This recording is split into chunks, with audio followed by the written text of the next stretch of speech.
Il y a plusieurs années, j'ai commencé à utiliser des objets existants, des aiguilles d'acupuncture que j'avais découvertes en Chine au moment de mon projet Terracotta d'auteur. C'était dans toutes les pharmacies. Et quelques années plus tard, au moment du musée Guimet, j'ai fait un Bouddha géant sur lequel les aiguilles d'acupuncture étaient trop petites. Je les ai remplacées par des encens rouges qui me rappelaient justement cette guérison des aiguilles d'acupuncture, en même temps ce côté invasif en mettant plein.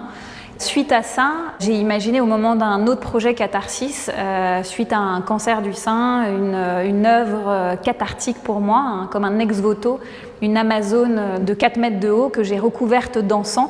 Et la flèche est devenue pour moi en fait le même symbole que l'encens, que les bâtons d'encens ou que les aiguilles d'acupuncture, comme une continuité cohérente pour moi.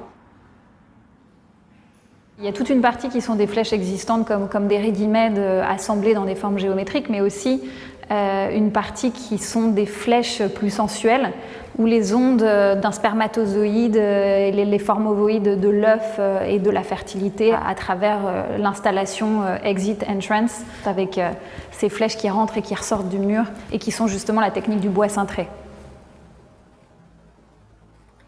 C'est vrai que dans mon travail, je reviens toujours à l'origine, au mythe de création, à la féminité, à la fertilité. Et c'est vrai qu'avec ces flèches aussi, c'est parmi les premiers outils finalement de l'humanité et des matériaux qui sont des matériaux très organiques, que ce soit la plume ou que ce soit le bois, que j'utilise énormément dans mon travail aussi. Quand le Bon Marché, il y a quelques années, m'a proposé de faire une exposition, j'ai imaginé une cible comme un ovule avec toutes les flèches comme des spermatozoïdes venant la féconder, mais aussi comme un sein touché par une attaque de la maladie.